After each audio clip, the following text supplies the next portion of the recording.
Numbers chapter 35. On the plains of Moab by the Jordan across from Jericho, the Lord said to Moses, "Command the Israelites to give the Levites towns to live in from the inheritance the Israelites will possess, and give them pasture land around the towns.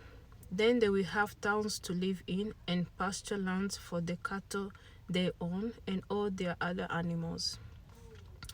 The pasture lands around the towns that you give the Levites will extend 1,000 cubits from the town wall. Outside the town, measure 2,000 cubits on the east side, 2,000 on the south side, 2,000 on the west, and 2,000 on the north, with the town in the center. They will have this area as pasture land for the towns. 6 of the towns you give the Levites will be cities of refuge, to which a person who has killed someone may flee. In addition, give them 42 other towns. In all, you must give the Levites 48 towns, together with the pasture land. The towns you give the Levites from the land the Israelites possess are to be given in proportion to the inheritance of each tribe. Take many towns from a tribe that has many, but few from one that has few."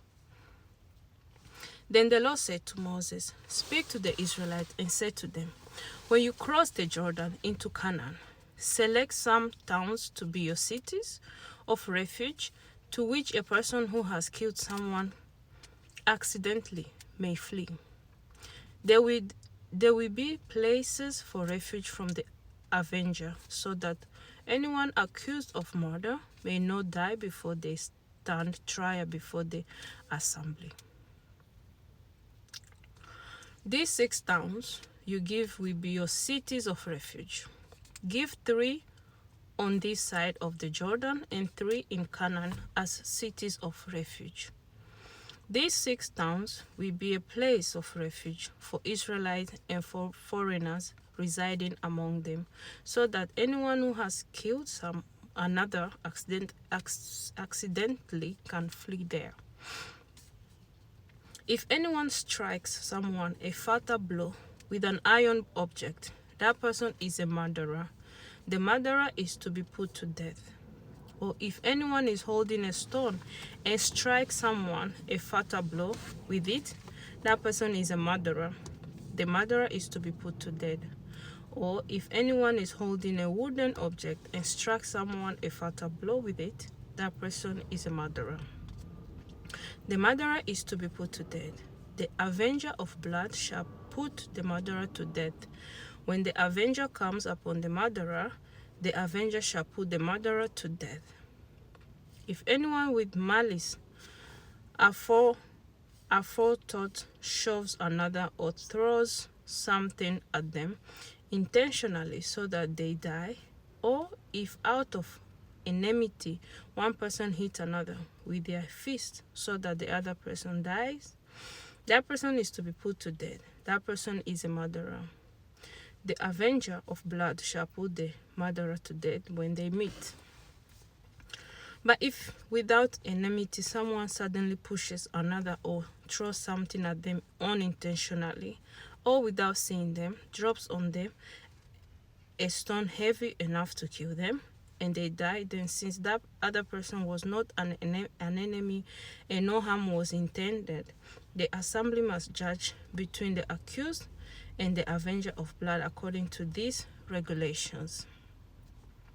The assembly must protect the one accused of murder from the avenger of blood and send the accused back to the city of refuge to which they fled.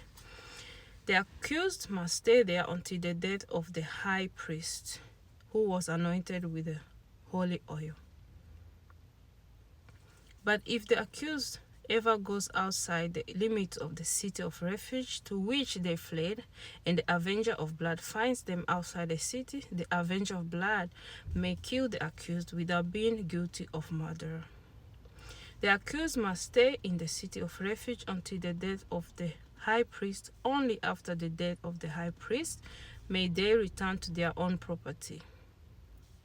This is to have the force of law for you throughout the generations to come wherever you live.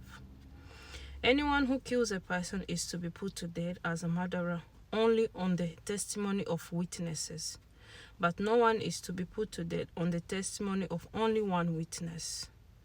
Do not accept a ransom for the life of a murderer who deserves to die. They are to be put to death.